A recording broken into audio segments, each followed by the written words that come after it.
This is going to be the start of a new series I'm doing about world versus world builds for roaming.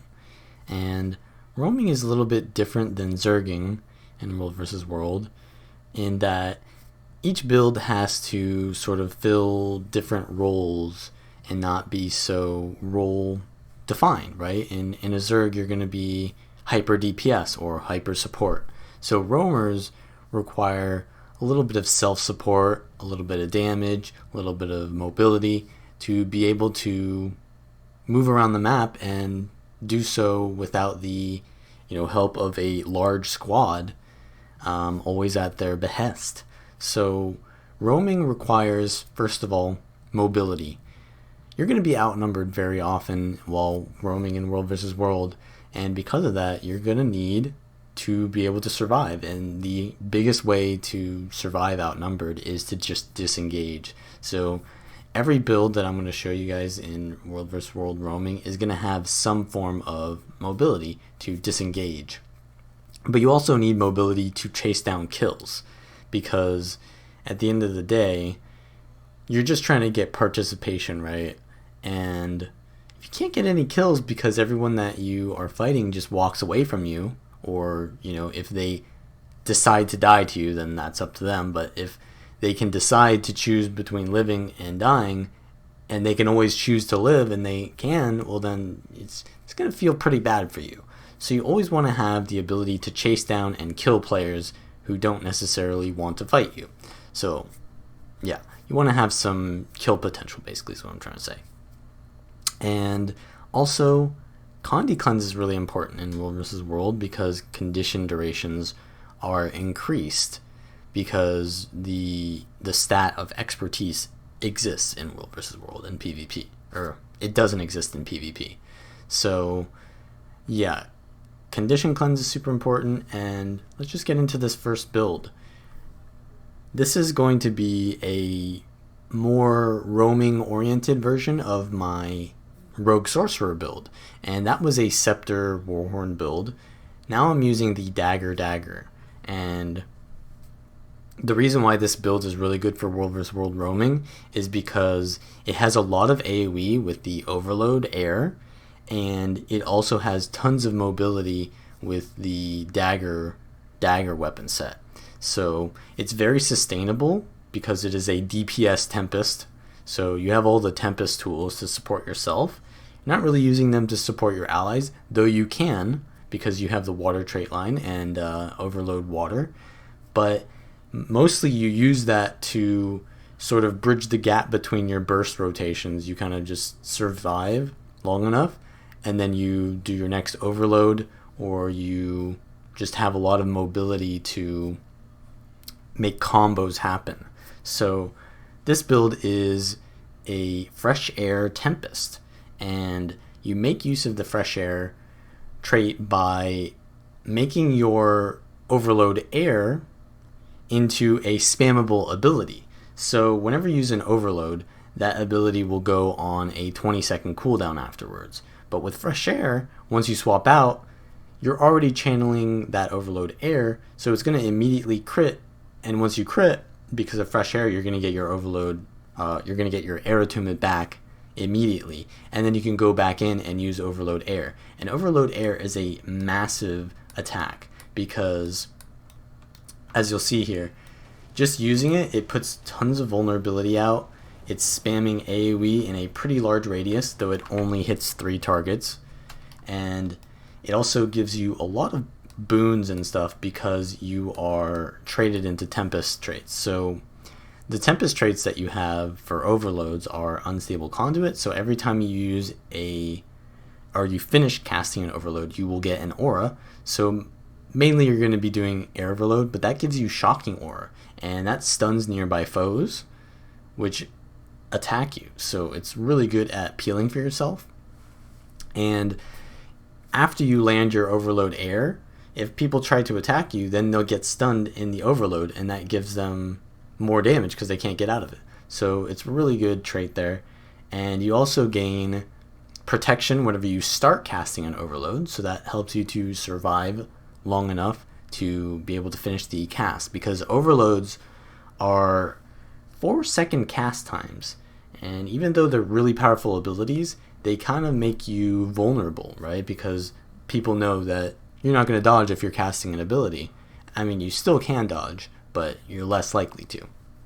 So you have increased protection effectiveness as well. So whenever you have protection, you have 40% reduced incoming damage, which is really strong because this is a very squishy build. So this allows you to feel a little bit more sustainable. And also you have Transcendent Tempest, which is super strong ability for this build because it reduces the delay after you swap into a new attunement before you can use your overload. So whenever you swap attunements, it's like a 3.5 second delay before you can use the overload. And because you're going into your overload so often with this build, there's less of a downtime if you kind of feel that. So like if I go into air, I'll use like all my abilities and then my air overload is conveniently up. So it allows you to be a lot more quick because this is a DPS build. It's not like a sustain support build where you have all the time in the world because you're just delaying for time. No, this has sort of an agenda. So you have to be quick about that. And that's really good with this build. So that trait is really good. And whenever you finish casting an overload, you get a 7% damage increase. So that's just kind of nice. Also, you get swiftness and stability whenever you start casting an overload. So just as you can see, overloads here have a lot of synergy with this build, and you'll be wanting to cast them. And every overload in this build is very effective. So Fire Overload does a lot of damage, but that's probably the worst one because it's kind of low radius. So even though it does the most damage, it's kind of hard to land, and you're very vulnerable. And Air Overload has a wider range, so it's usually the best one to use, and you don't get as punished for using the overload, right? Because you want to be in air attunement more often anyways, because you have all these traits that give you ferocity while in air attunement. And you also get a lot of value from the water overload because it gives you a lot of regen, which, I mean, you're not really scaling the healing power up that high, but it does add up over time with the water attunement soothing mist. So you're getting a decent amount of sustain over time, which allows this build to survive. And the water overload cleanses conditions, and it gives a final heal of like 3,000. So it's pretty strong. It's like your secondary heal skill. So it's really good. And you also have Earth Overload. Earth Overload is really strong because it does pretty decent damage, but it also gives pulsing protection and cripple, and a little bit of bleeding, which doesn't matter. But once you finish the attack, you're still pulsing protection on that spot. So it gives like over 10 seconds of protection, like way over 10 seconds of protection. And that's really good for this build. And supporting allies as well, it'll give them protection. So this is a really good build for supporting allies, and you also get 4 stacks of stability while doing the Overload Earth. So, and also, by the way, all overloads are stun breaks, right? So you kind of avoid CCs very often, and the fact that you have such a short time between your overload and swapping into that attunement allows you to be a lot more safe, because the counter to Tempest is to CC them right after they use an attunement swap, because their stun break is, their stun break has a cooldown on it once they swap attunement. So it gives you less time between swapping attunements and getting to that stun break, which makes you a lot safer. And then obviously once you do get to the stun break, you also have stability. So there is a lot of ability to shrug off crowd control on this build and to land your overloads, right? It's really important that you have that stability for the overloads. And you can even sort of like cast your overload and then stow it and then cast your heal.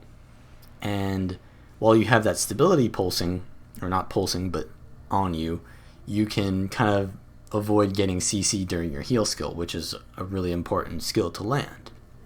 So let's go over the water traits. So you have Piercing Shards. Piercing Shards is really good because it synergizes with the air trait line as well. You have 5% damage increase to vulnerable targets. You have vulnerability on your air attunement swap. So whenever you swap into air, your target gets 8 vulnerability on them. And also there's another thing with overloads. Whenever you begin casting an overload, it will use the minor trait, this minor trait, for each attunement that you have the trait for. So if I have air and water trait lines with Tempest, whenever I start casting overload air, it will cast this ability. So when I start casting overload air, it'll use electric discharge. So you'll see right here it gives 8 vuln, and then I start doing the overload. And then in water, it'll do healing ripple when I begin casting my overload water, which just gives a little bit of a heal, a 1k heal. So it gives a little bit of burst healing to the beginning of the overload water, and then at the end it gives a huge heal.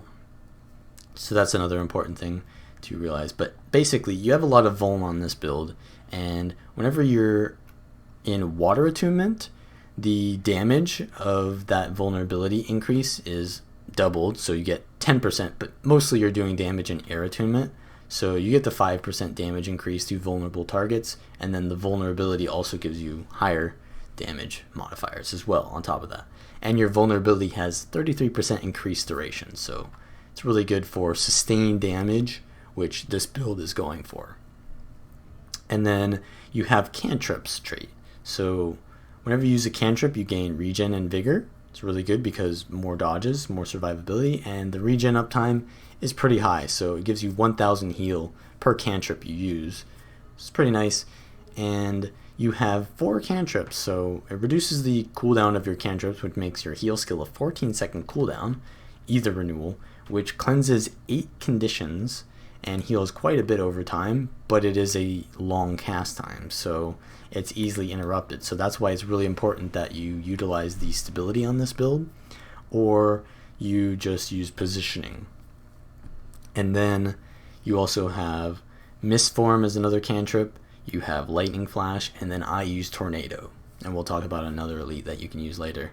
But basically, whenever you gain regen, you will also cleanse a condition. So this is where the Condi cleanse of this build comes in. So you have either renewal, which cleanses conditions per pulse, and then at the end it'll give you regen. You have Mistform, will cleanse 1 condition, but generally you don't need it in that case because you're invulnerable. And then Lightning Flash and Tornado will also give you regen and cleanse conditions. You also have Water Attunement 4. Whenever you use a Frost Aura, you can transmute that, and that'll give you a little bit of a heal, and it'll give you regen, so that's a Condi cleanse. And then you have Cleansing Wave, which is also a 2 Condi cleanse and a decent heal. And then just pulsing out your Overload Water will give you cleansing as well. So, and then at the end it'll give regen, so it'll cleanse again.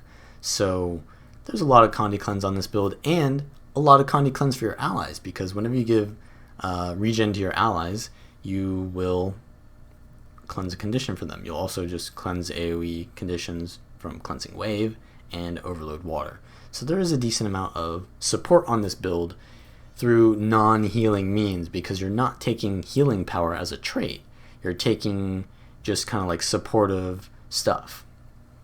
So as a DPS, it allows you to be supportive. And the air trait line, you just have Zephyr's Boon, which gives you Fury and Swiftness whenever you give an aura to an ally.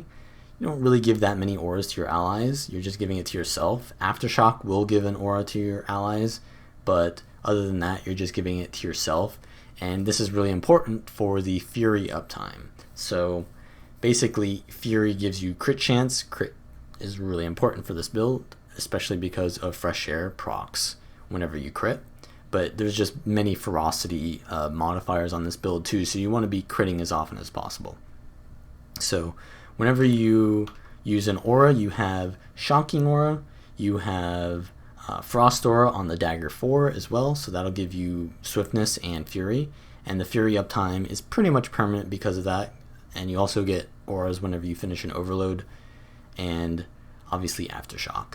So that's really important as well because you have Raging Storm, which is whenever you have fury, you gain 180 ferocity, and this trait gives you 2 seconds of fury whenever you crit, but it's a 3-second ICD, so basically what that means is it's not a permanent uptime of fury.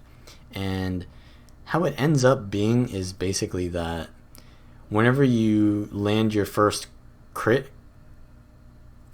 it'll give you the fury, and then you have to kind of like land your next crit within 2 seconds to get the value of that fury, or you have to crit again. So it always makes it harder to get your fury uptime because you always don't have fury when you're trying to proc this trait, if that makes sense. So it's always just better to have fury up non-stop rather than to have it up, because like even though this is technically like pretty close to near constant proccing, it's not always going to work.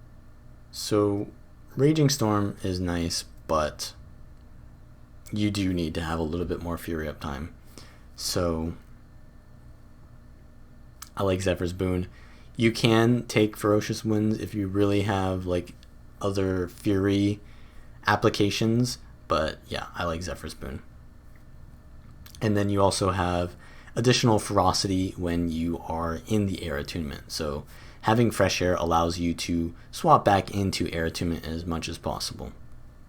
So basically, the skills and rotations that you'll do on this build revolve around going in and out of air attunement. So you'll do like an air overload, and then you'll go into another attunement, and then you decide at that point, do I want to use the overload in that attunement, or do I want to swap out as quickly as possible? So you'll do something like air overload, and then you go fire and do a bunch of fire spells, and then immediately go back into air. And then you'll do your air overload again. You'll swap into water, and maybe I'm getting pressured, so I'll use my healing skills, and then I'll use the water overload, and then I'll immediately go back into air.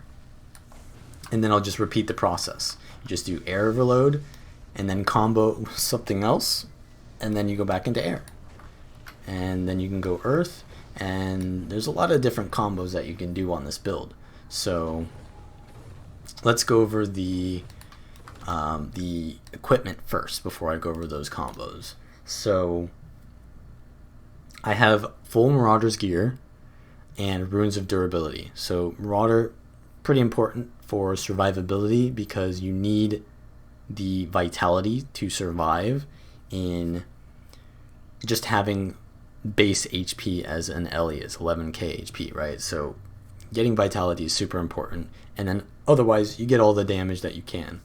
So durability runes are just really strong because they give you toughness and they give you vitality, and then it also gives you like protection, which is really good for this build because not only do you have increased protection effectiveness, right, but you're just a squishy build, so you get better value off of it. Also, you gain regeneration, which is a Condi cleanse, and you gain resistance for 1 second. So just really good boons that you get from Rune of Durability, and in general, that's just a really good rune, even if it didn't have that synergy. And then on my Dagger, so I run Marauders everything, but yeah, I have just weird weapons here, but I would just run Marauders here as well. I use Absorption, which is whenever you interrupt a foe, you steal 3 boons. So that's really good with this build because we talked about that before, how much Shocking Aura there is on this build. And Shocking Aura will always interrupt foes that proc it, because whenever you get hit by it, that's someone attacking, and there's always like an aftercast to an ability in melee range. So it'll usually interrupt them, and you get tons of Shocking Aura from just overloading air very often. And that means that you'll steal 3 boons very often from foes. So that's just really good for your sustain on this build. And yeah, it gives you damage and sustain because boons can be offensive and defensive. And it removes their boons, which helps you to kill them. And then on My other dagger, I use Sigil of Air, which is just giving you a little bit more damage whenever you crit, and it's a 3-second ICD. So this is kind of like a sustained damage build. Normally, Force Sigil is better for sustained damage, but it's not just a pure sustained damage build. It is sort of bursty here and there, so Sigil of Air is better in my opinion. You also want to just have a staff. Like I just put a staff there because sometimes like there's Zerg gameplay and you can't really go inside the Zerg with your dagger because this is a melee build. So with the staff it's just nice because in World vs. World you can actually swap weapons while you're out of combat, and then you can just throw a bunch of AoEs, and then if the fights become smaller you can swap back to your daggers. But this is mainly just a dagger build. But yeah, with staff you can also use overloads quite a bit and it's still very good. And then for food I would use the Omnom Berry, or the Omnom Berry Ghost, because that'll steal life whenever you crit. That's going to proc very often, and it gives you precision as well, so precision is very important for this build because, you know, it's all about critting. So I like the Omnom Berry Ghosts, and it also steals life, which is pretty good for you because it gives you more sustain. This is kind of like a bruiser build, so you want to be sustaining and dealing damage at the same time. So let's go over the skills and combos in this build now. So as I said before, you're going to be doing Overload Air into some other combo, but you usually want to CC people in your Overload Air. So where are your CCs on this build? You have Updraft on your 5, which is a kind of, you can't see it yourself, but enemies will see a large circle in the area, and there's like a delay that they have to dodge the Updraft. And it's kind of hard to land, so you generally want to CC people into that. So what you'll do is, you have Shocking Aura, you can go in and start using your Overload Air, and then use Shocking Aura while you're casting it so they can't really counter pressure you as much. It'll give you another Shocking Aura, and then you can transmute that. What that'll do is it'll do a stun in the area, and then you can immediately Updraft, so the small 1-second stun will make sure that your Updraft lands, and from there you can do like your fire swap and then do Burning Speed, which is a heavy hitting ability, which is also an evade and a leap. And it's kind of nice because Updraft puts you away from the target just enough that it kind of lines up your Burning Speed perfectly and you land a really big attack. And then from there you can just do Fire 4 into Fire 5. The Fire 4 is kind of a decent hitting attack, but it puts on burn and gives you a fire field which you can blast later. And then Fire Grab is just a damaging ability. If they're burning, it'll do more damage. So you just do your burning combo and then you'll swap back into air and do another combo. So you can go into Overload Air, and then once you finish the Overload Air you can use Aftershock. And Aftershock is a 3-second immobilize, which is really nice because you're immobilizing them in your Overload Air. And then you can also use Earth for a lot of CC as well, because your Earth 3 is an immobilize for 2 seconds, which is really strong, and it's also an evade and a leap. So right there you have Fire 3 and Earth 3 are evade leaps, which gives you mobility and survivability while outnumbered, or just in general. And then you also have Earth 4, which is a 2-second knockdown. So that's really good for chaining into other combos. And you can just chain that into your Earth 5, which is like a 2-second casted ability, which will deal quite a bit of damage if it lands. But generally, they'll be able to dodge after your Earthquake if you try to combo them, because there's a little bit of an aftercast to the Earthquake. So you kind of just want to bait a dodge usually when you're using Churning Earth. Or if you have like a really good like long immobilize, then you can land Churning Earth. But otherwise, it's just really good to use these two skills in general because they have so much effect. And also, Overload Earth has a 4-second immobilize. So all the Earth skills have a lot of immobilize on them, which helps you to land your skills. And so like if I use my Overload Earth and I land that on them, then I can go into air and then use my Air 2, which is a pretty hard-hitting ability, and then right before the Immobilize ends, I can use my Aftershock again and then just overload air on them. And I can CC, I can use the fire combo, and then I can go into water and I can blast the fire combo with my water 3 to give myself some might. And then just go back into air and just start the combo over. It's all about doing a kind of like a air combo, because whenever you go into air attunement, right, you're getting ferocity, which gives you a lot of damage, 250 ferocity, and you have the ferocity from Aeromancer's training. So you want to do something like go into air and then go into fire, and then right before the fire skills finish landing, you swap into air to get that ferocity. And you also have the overload buff that'll give you 7% damage, and yeah, you just swap back into air right as all of those modifiers are gonna stack up, and you'll just do tons of damage. So normally the combo will look like this, right? So you'll do the air overload, you'll knock back, then you do the fire into air, and that did like 5k right there on the fire burst, and they were CC'd and taking tons of vulnerability, and I had tons of modifiers. So yeah, that's a pretty normal combo there.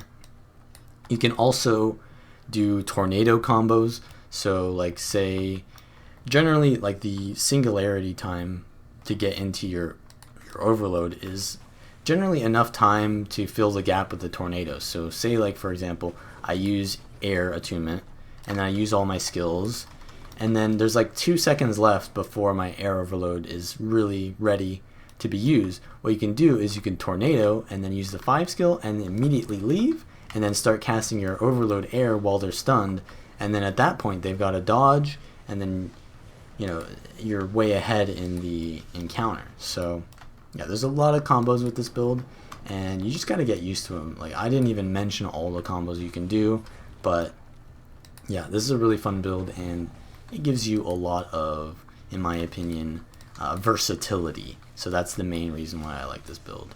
And obviously you're not always going to be attacking people. You're going to want to be running away sometimes, and you're going to be outnumbered. So the way that you can run is using Ride the Lightning. So Ride the Lightning is really important for engaging and disengaging on foes. So when you don't have a target, you can Ride the Lightning away, and it's really long distance. But if you Ride the Lightning towards your target, it's actually going to be halved in cooldown if it actually lands. So I like to use this as an engage, and I like to use Lightning Flash as a disengage, but it's still useful for if you're disengaging, because then you only want to get away. But yeah, if you Ride the Lightning into a target and it actually hits them, it's only a 12-second cooldown, and it's even lower than normal, right? It would be like a 30-second total cooldown, but it's 24 because you have the Aeromancer's training. So yeah, it's a really low cooldown skill for lots of mobility. And you also have your sustain rotation. So if you're getting pressured, you often want to swap into water attunement. If you're trying to like be aggressive while you're being a little bit sustainy, what you'll do is you'll do your air overload, and then you'll just do a quick water rotation before swapping back into air. You'll just do 3, 4, 5, and that'll chill people. You can choose to stay in for the overload water, but that's, you know, it's a 4-second cast time, so you lose a lot of momentum. So you have to just choose between whether you want to survive and sustain more, or you want to keep up the aggression. So just going into water attunement is pretty good. You don't really need to do the water overload, because you'll get a lot of your cleanse from just using the 4 or 5, and you'll also start proccing your soothing mist, which will stay on you for 10 seconds, so it'll still remain on you after you've left water attunement. So yeah, that's pretty much how you want to sustain. You use the water attunement for cleansing, and use the air 4 for disengaging. You also have your Earth 3 to get away, your Blink to get away. So there's a lot of ways to close the gap or to increase the gap between you and your enemy. So that's how you survive outnumbered. And finally, you want to be looking at your heal skill. So the heal skill is pretty bad in PvP, I would say, because there's a lot of ways for enemies to focus you and tunnel vision you and know when you're going to use your heal skill and interrupt it. In World versus World, people aren't really paying attention to the micro skills that are being used. It's more about positioning, right? So you kind of have to like just be out of the fight, and then that's usually enough for you to land your heal skill, because people aren't looking to CC you necessarily. So yeah, just don't use your heal skill in the middle of a fight, and you should generally land it. And yeah, we talked about Aftershock. Lightning Flash is just really good for setting up combos, and Mistform is nice for getting stomps and reses, or just in general making you survive while being invulnerable. Also, there's Fiery Greatsword if you really want it. I prefer Tornado, but if you want, you can do Fiery Greatsword, and you can use Surging Rune instead of Durability. And Surging Rune gives you a Shocking Aura whenever you use your Elite skill. And that'll give you Shocking Aura whenever you use your Fiery Greatsword. And then what you can do is you can do like your 3 skill, and you can like stun people, and then use your 3 skill, and it'll do lots of damage. So yeah, I like the Fiery Greatsword, but since there are so many like high value skills to use on this build already, I prefer not to use it. It's already slow enough build, so yeah.